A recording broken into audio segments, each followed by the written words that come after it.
새해가 될 때마다 복 얘기를 많이 합니다. 새해 복 많이 받으세요. 교회에서는 새해 주님 복 많이 받으세요. 이런 복을 좋아합니다. 근데 비단 우리 코리안만 좋아하는 것이 아니라 중국 사람들도 복을 굉장히 좋아하더라고요.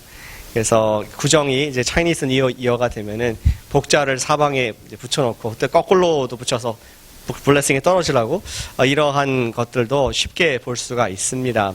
또 미국 사람들도 복을 좋아하는 것 같습니다. 그래서 우리가 하는 말이 God bless you 이렇게 얘기할 때 많은 사람들이 고개를 끄덕이고 좋아하죠. 아시다시피 한 달에 한 번씩 지역에 전도를 나갑니다. 어제도 나갔었는데 그런 사람들이 있어요. 이제 다가갈 때에 관심 없어요. Not interested. 딱 이렇게 팍 이렇게 튕깁니다. 그럼 저도 속으로는 그래 나도 관심 없어요 이렇게 하고 싶지만 그때 항상 그리스도의 마음을 품으면서 노력을 하면서 God bless you. 정말 돌같이 차가운 얼굴이지만 God bless you 했을 때 그냥 마지못해 고개를 끄덕이는 그런 모습을 거의 90% 이상 99% 보게 됩니다. 저는 그분이 뭔가를 얘기하고 있다고 생각합니다. 비록 하나님을 안 믿고 심지어 다른 종교에 있다고 할지라도 내일 일을 내가 알지 못하기에 내가 어떻게 될지 모르기에 누군가가 절대자가 있다면은 나보다 더 큰 능력 있는 분이 있다면은 그분이 something good 나한테 좀 좋은 것을 해주기 원한다. 그걸 좀 받았으면 좋겠다 하는 그러한 복에 대한 갈망들이 우리 하나님의 만드신 형상을 따라 만드신 모든 사람들에게는 그러한 갈증이 있다는 것을 저는 보고 느끼고 또 깨닫게 됩니다. 하물며 세상 사람들도 하나님 모르는 세상 사람들도 하나님의 어떤 신의 복을 받기를 원하거든. 정말 각양 좋은 은사와 선물을 주시는 빛의 아버지께 우리가 복을 구하는 자녀가 얼마나 우리가 당연한 것이겠습니까? 한 가지 놀라운 더 아름다운 소식은 무엇이냐면은 우리가 하나님께 복을 간절히 원하는데 하나님께서는 복을 풍성하게 대박으로 주기를 원하신다는 사실입니다. 믿으십니까? 안 믿으세요? So poor. 우리 주님께서는 우리에게 복을 풍성하게 무한하게 주시기 원하신 줄로 믿습니다. 그것이 우리 성경에 나와 있는 아버지 하나님의 모습입니다. 그런데 어쩌면은 세상의 어떤 관념 아니면 내 속에 잘못된 어떤 생각으로 말미암아 하나님을 째째한 분으로 생각하는 경향이 있는 것 같아요. 왠지 하나님의 보좌를 막 흔들고 쥐어짜야지 보호 주실 것 같은, 아니면은 정말 내가 뭔가를 보상을 열심히 뭔가를 해야지 하나님께서 보상으로 답으로 복을 주신 것 같은 그러한 착각을, 성경적인 근거가 없는 그러한 생각을 하는 우리의 인간의 본성이 있다고 생각이 됩니다. 그러나 저 읽는 성경에서 보시면은 하나님은 그런 분이시더라고요. 하나님은 스케일은 적어도 40년 동안 광야에서 한 하루도 거르지 아니하시고 떡과 고기와 물을 주시는 하나님이시더라고요. 그것도 10명, 100명이 아니라 수백 명에게 한 끼 하루도 안 거르고 음식을 주시는 성실하신 하나님, 그런 하나님이시더라고요. 또 예수님의 사역을 보니까 5,000명, 남자 5,000명 되는 그런 많은 사람들, 점심을 그냥 왕창 이제 쏘시는 그런 하나님이신 것을 보게 됩니다. 작은 물고기 2마리와 떡 5개로 확 쏘시더라고요. 저희는 계산할 때 한 사람, 두 사람 몇 인분을 준비해야 될까 이렇게 계산하지만 예수님께서는 확 다 베푸시고 12광주리에 남게 베푸시는 그런 넉넉하신 하나님. 우리에게 필요한 것을 항상 공급하시고 그 이상으로 주시는 우리 선하신 주님을 찬양합니다. 그분이 우리에게 복을 주시길 원하신다. 그분이 우리와 함께 하신다는 것이 우리의 믿고 있는 아버지에 대한 사랑의 믿음이죠. 우리 근대 선교의 아버지인 윌리엄 캐리가 그런 유명한 말을 하지 않았습니까? Expect great things from God. 하나님께로부터 많은 것을 기대하십시오. 그리고 attempt great things for God. 하나님을 위해서 위대한 일을 시도하시길 바랍니다. 근데 우리는 정반대로 하는 것 같아요. 하나님께 별로 기대하지 않습니다. 실망할까봐, 내가 너무 많은 기대를 하면은 안 주실까봐 기대하지 않습니다. 또 왠지 모르게 우리의 마음, 믿음이 작아져가지고 하나님을 위해서 위대한 일들을 실패할까봐 내가 또 시도하지도 않고 내 삶을 그냥 안정적으로 내가 유지할 수 있는, 내가 주인 돼서 이런 삶에 우리가 익숙한 죄의 본성이 있는 것을 보게 됩니다. 하나님께서 많이 주길 원하시는데 문제는 하나님이 아니라 우리 쪽에 있음을 보게 되는 것이죠. 사랑하는 여러분, 여러분들은 주님의 큰 복을 올해 받기를 원하십니까? 좀 당황스럽네요. 다시 한번 해볼까요? 우리 2020년도에 주님의 큰 대박을 받기 원하십니까? 아멘, 아멘. 저는 받기를 원합니다. 주님께서는 주시기를 원하시고 주실 수 있다면은 우리가 준비할 게 있습니다. 큰 은혜를 받기 위해서, 큰 복을 받기 위해서는 큰 그릇을 준비하지 않겠습니까? 그 복을 놓치지 않기 위해서 주님, 이게 제 복이 되길 원합니다. 주님께서 하신 모든 말씀에 좋은 것들은 다 갖다 제 삶에 쓰길 원합니다. 이런 큰 그릇을 필요로 합니다. 마치 이런 것 같습니다. 여러분들이 출근할 때, 학교 갈 때 아침에 날씨를 보고 오늘 1시에 비가 오네, 정말 그걸 믿는다면, 정말 1시간 비 온다면 여러분 어떻게 나가시겠습니까? 그냥 지금처럼 똑같이 나가겠습니까? 반드시 우산을 갖고 나가겠죠. 아니면 그냥 비 맞을 각오로 나가겠죠. 우산 안 가지고도. 근데 안 믿는다면은 에이, 설마 안 올지도 몰라서 안 갖고 갈 것입니다. 마찬가지로 하나님께서 올해 은혜의 단비를 나를 반드시 축복하실 것이다, 하나님은 이러한 분이시다 라는 믿음이 있다면은 우리는 반드시 그릇을 준비를 하는 그러한 삶이 바로 믿음이라고 우리는 말을 할 수 있습니다. 오늘 말씀은 넘치는 복, 하나님께서 주신 넘치는 은혜의 복을 받기 위해서 준비할 그릇이 무엇인가, 우리 마음의 그릇을 말씀 속에서 함께 묵상하고 또 올해 한 해 붙잡는 그러한 말씀이 되기를 소원합니다. 우리가 그릇이 있는데 은혜의 그릇은 바로 그것입니다. 가난한 심령이 바로 은혜의 그릇입니다. 같이 한번 해보시면 감사하겠습니다. 가난한 심령이 은혜의 그릇이다. 제 말이 아니고 예수님 말씀입니다. 읽으신 5장 3절을 다시 보시길 바랍니다. 심령이 가난한 자가 복이 있나니 천국이 저희 것일 것이다 하면서 심령이 가난한 그 사람이 준비된, 복을 받을 준비가 된 사람이다 얘기를 합니다. 심령이 가난하다는 것은 빈 그릇을 말하는 것입니다. 복을 받기 위해서 하나님께 그릇을 넣었는데 거기에 잔뜩 내가 이번 올해 하고 싶은 거 다 들어있습니다. 나의 걱정과 염려와 나의 생각으로 가득 차 있습니다. 복 주세요. 하나님은 복을 주고 싶지만 가득 차 있는데 no room, 하나님께서 관여하실 그러한 공간이 없다는 것이죠. 그러나 주님께서 말씀하시는 진짜 복 받는 사람은 무엇이냐, 복 받을 사람은 무엇이냐, 심령이 empty한 사람이다. 그 심령에 정말 자기 것이 없고 하나님께 간절히 소망하는 그런 사람이다라는 그러한 산상수훈의 첫 번째 팔복의 말씀을 해주고 계십니다. 하나님의 입장에서 보면은 복이 있는 사람은 그 마음에 하나님을 의지할 아주 공간의 여유가 많은 사람이 복이 있다고 말을 하시는 것이죠. 우리는 물질 많이 소유해야지 내가 복 있는 사람을 생각하지만 하나님 입장에서 보시는, 모든 걸 다 가진 하나님 입장에서 봤을 때는 앞으로 그 삶 속에 하나님께 주실 여유가 아주 많은 사람이 복이 있다 하는 역설적인 말씀을 하나님 나라의 원리로 첫 번째로 가르쳐 주셨습니다. 그 사람은 어떤 사람입니까? 자신이 부족하다는 것을 인정하는 사람입니다. 그 사람은 간절히 하나님의 복을 원하고 하나님의 복을 원하고 필요한 사람에게 하나님께서 반드시 채워주신다는 믿음이 있는 그러한 사람입니다. 그것이 우리 가난한 심령의 축복의 사람인 것이죠.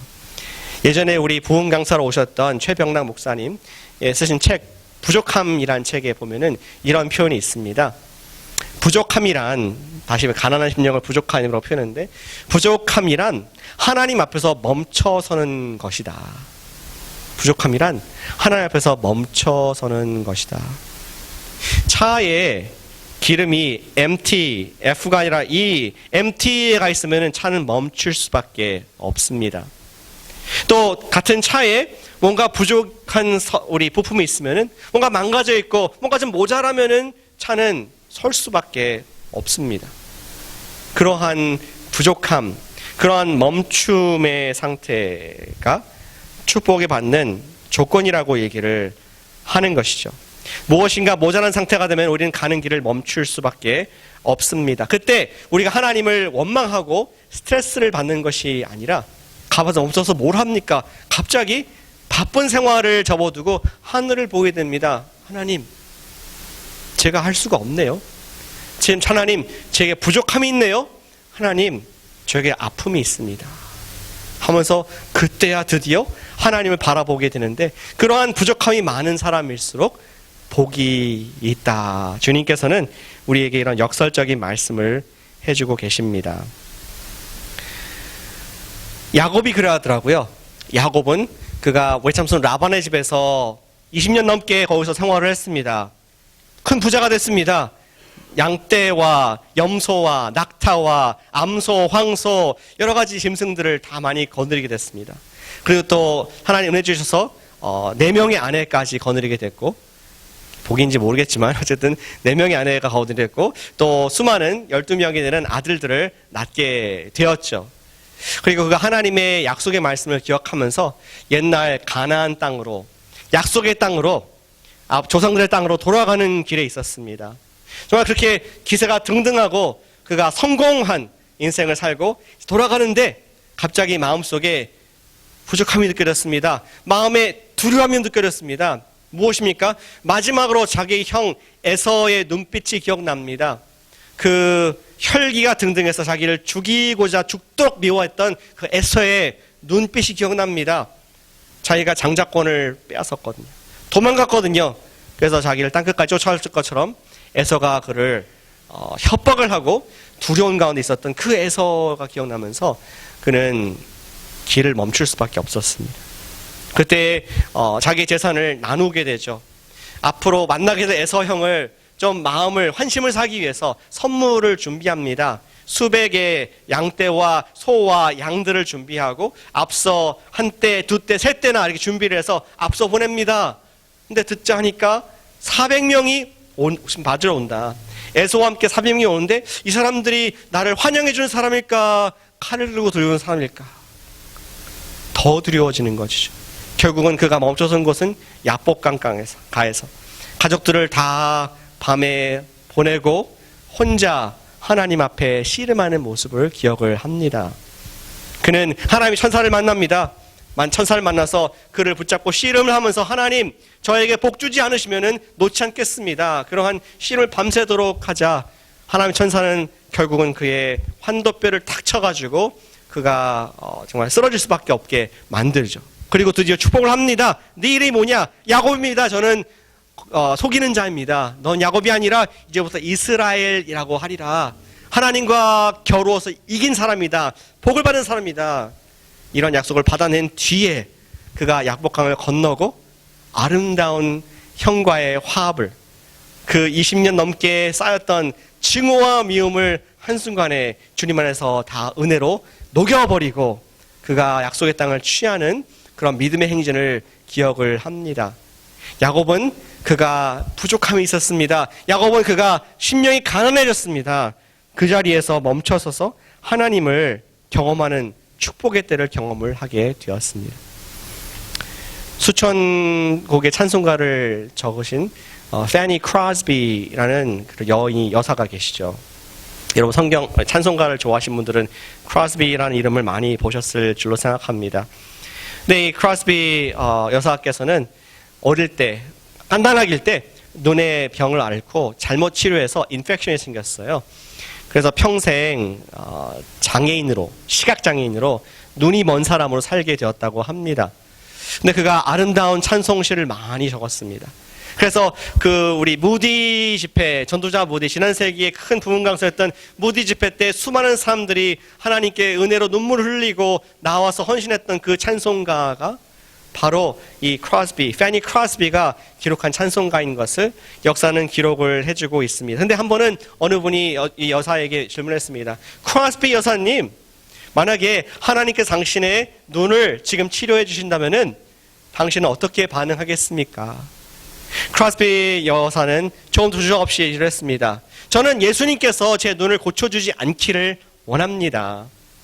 왜냐면은 언젠가 천국 가면은 천국에는 저르는 사람도 없고 눈먼 사람도 없고 내 눈도 다 나을 텐데 내가 처음 이 육체의 눈을 뜨고 보는 얼굴이 예수님의 얼굴이 됐으면 좋겠습니다. 사실은 페니 크로스비는 육의 눈은 멀었을지 모르지만 그가 연약함이 있었기 때문에 가난한 마음이 있었기 때문에 그곳에서 매일 예수님을 보고 있었던 것입니다. 어쩌면 그렇기 때문에 그가 지은 찬송가의 가사 이렇게 적은지 모르겠습니다. 주 안에 기쁨 누림으로 마음의 풍랑이 잔잔하니 세상과 나는 간 곳 없고 구속한 주만 보이도다. 풍랑 속에 내 인생의 연약함 가운데 나를 구원하신 예수님만 보입니다. 아멘. 우리보다 뭔가 많이 보는 것 같습니다. 우리가 눈을 뜨고 보고 있지만 우리보다 예수님을 더 많이 본 축복의 주인공, 또 많은 사람들에게 복음을 증거한 크로스비, 우리 페니 크로스비 여사의 삶을 우리는 보게 됩니다. 바로 내가 할 수 없다는 것, 나의 부족함을 직면할 때에 우리는 하나님을 만나게 됩니다. 나의 심령이 주님 없이는 파산했다는 것을 인정하게 되죠. 나는 부족함이 있다는 것, 나로 그것을 인식하게 하는 것이 바로 우리 복음의 은혜의 부족함의 그릇인 줄로 믿습니다. 복 받기를 원한다면 어떻게 우리가 반응을 해야겠습니까? 우리는 우리의 부족함을 매일 everyday 인정하십시다. 주님, I'm blind. 제가 안 보입니다. 딴 사람들은 다 내가 멀쩡한 것 같지만 사실 우리가 다 알아요. 멀쩡하지 않다는 것을. 주님, 나는 매일 거짓말을 하고 있습니다. 알아요. 자신합니다. 주님, 제가 저는 말을 잘 못합니다. 지혜롭지 못합니다. 자신을 알고 있습니다. 주님, 저는 남들이 볼 때는 부러워할지 모르지만 저는 아파하고 있습니다. 저는 모자랍니다. 우리가 그러한 주님 앞에서 인정, 나의 brokenness, 나의 깨어짐과 나의 상한 심령, 그리고 나의 가난한 마음을 주님께 인정하는 사람이, 가난한 심령이 있는 사람이 복을 받을 수 있는 하나님의 주인공 될 줄로 믿습니다. 우리가 매일 가난한 심령이라는 은혜의 그릇을 준비하는, 복의 그릇을 준비하는 저와 여러분 되시기를 축복합니다. 그렇다면 우리 이 은혜의 그릇을, 우리 부족함의 그릇, 가난의 심령의 그릇을 무엇으로 주님께서 채워주실까요? 우리가 바른 기대를 가질 때, 우리 바른 소망을 가질 때에 우리는 그것을 얻을 수가 있게 됩니다. 우리는 이걸 원하는데 주님께서 이걸 주시면 안 되니까 주님께서 주실 수 있는, 주시고자 하는 복이 어떤 것인가, 우리가 그 말씀도 한번 이 시간 보길 원합니다. 제가 올해 기도하면서 두 가지 복을 주님께 갈망하고 있습니다. 우리 교회를 위해서.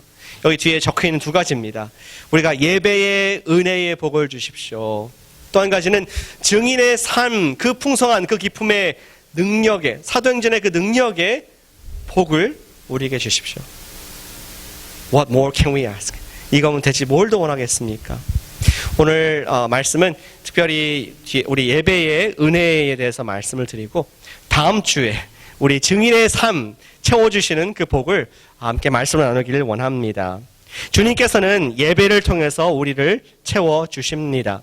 오늘 읽으신 두 번째 말씀은 다윗의 유명한 시편인 23편입니다. 이 3편에 우리 읽지 않은 1절을 보면은 그렇게 유명하게 시작하고 있지 않습니까? 여호와는 나의 목자시니 내게 부족함이 없으리로다. 다윗은 부족함을 인정하고 있었습니다. 그런데 여호와가 나의 목자시니 내가 채움이 있다.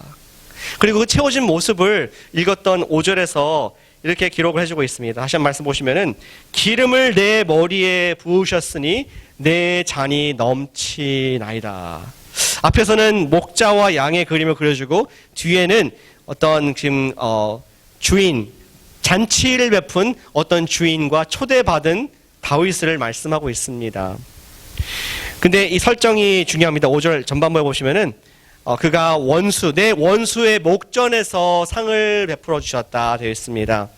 우리가 아무리 원수 앞에 있는 것 같은 어려운 상황에 있더라도 우리의 영혼이 고갈되지 않고 오히려 체험을 받을 수 있는 것은 주님과 함께 만찬을 누리는 주님과의 만남의 장소, 주님과의 예배의 장소라는 것을 다윗이 그림을 그려주고 있다는 것이죠.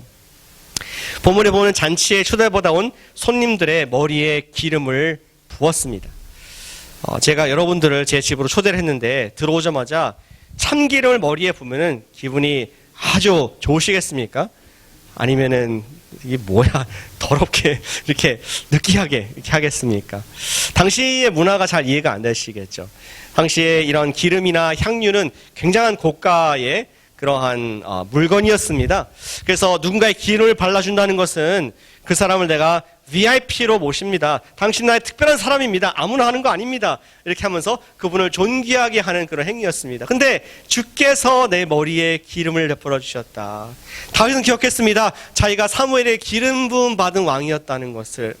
내가 정말 넘어지고 부족함이 많은 사람이지만 하나님 앞에 가면은 하나님께서 나를 아들로 인정해 주시는구나. 나를 통해서 메시아가 나오게 하실 것이구나.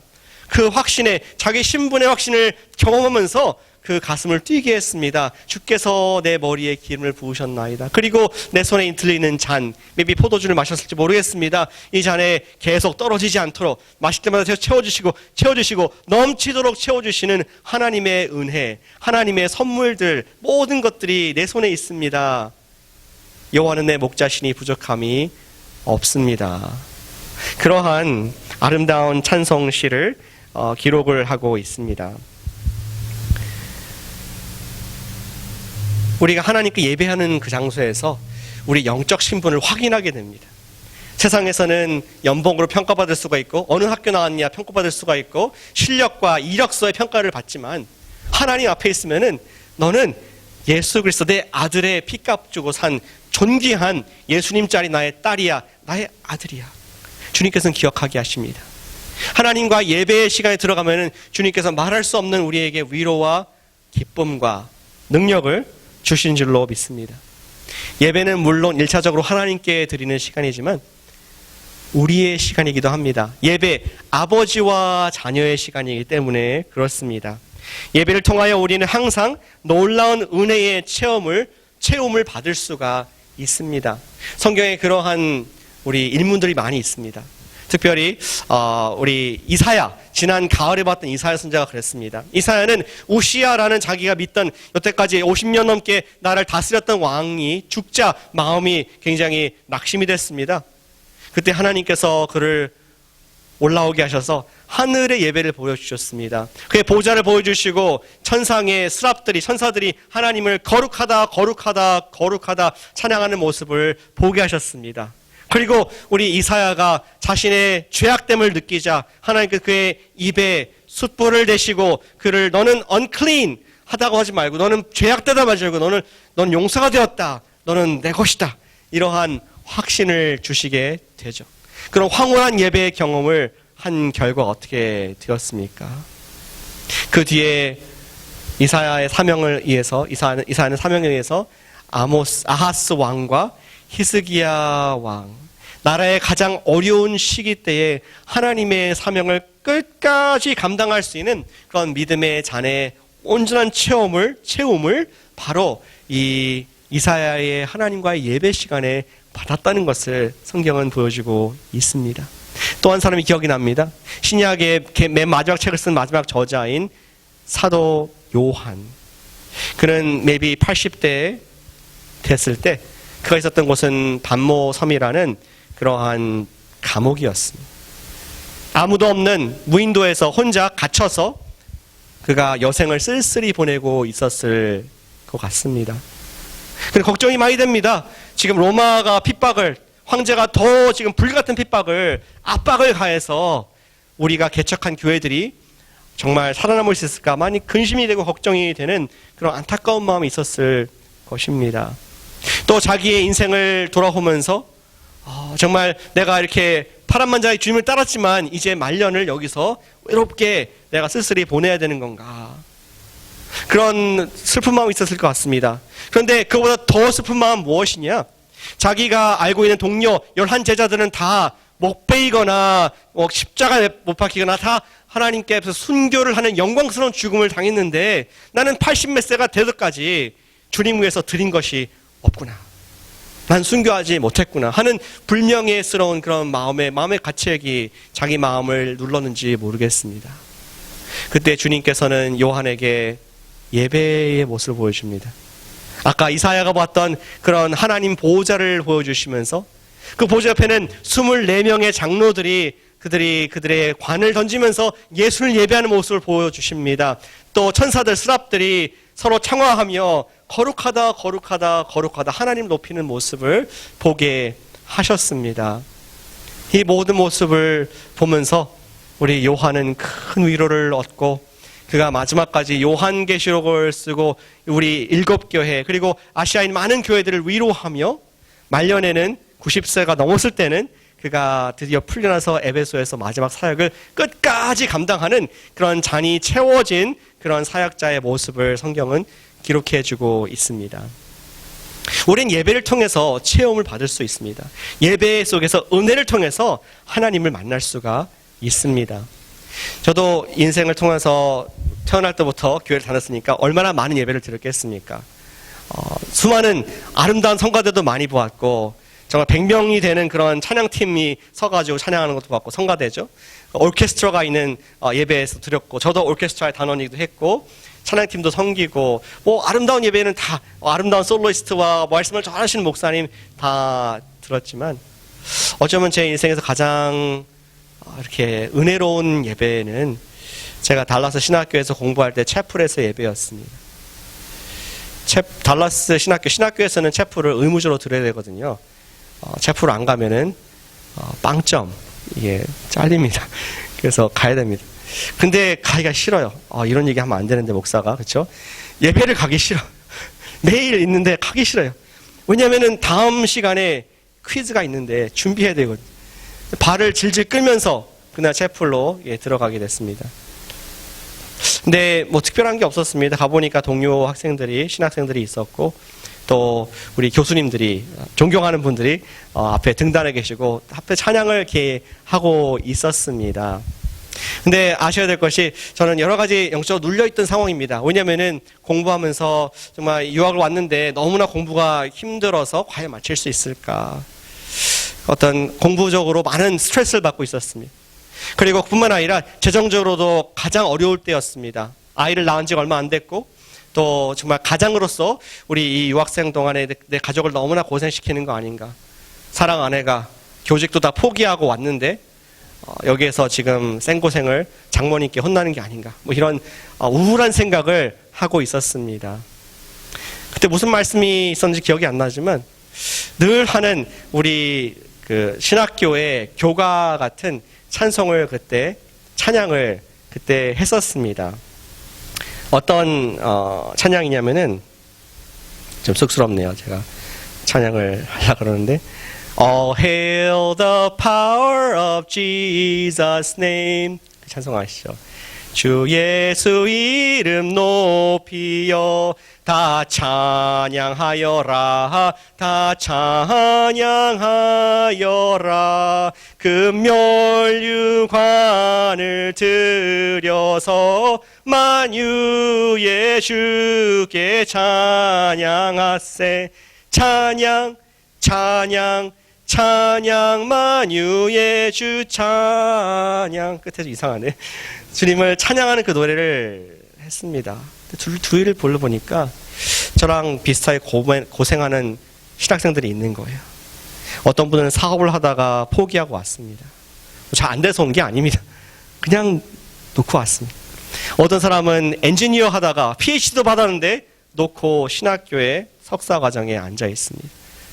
수많은 애를 낳고 정말 젊은 아빠가 젊은 엄마가 앉아 있는 모습도 보게 됐습니다. 근데 그거 보는데 갑자기 이 찬송가의 가사처럼 24장로가 자기의 작은 면류관을 예수님에게 던진 것처럼 여기 있는 분들이 주님 앞에서 아무것도 아니지만 인생의 나름대로 중요한 면류관들을 자기의 커리어를 안정된 생활을 나의 가족을 나의 심지어 생명도 다 주님께 내려놓은 그런 분들이 있고 그 가운데 나도 앉아 있구나.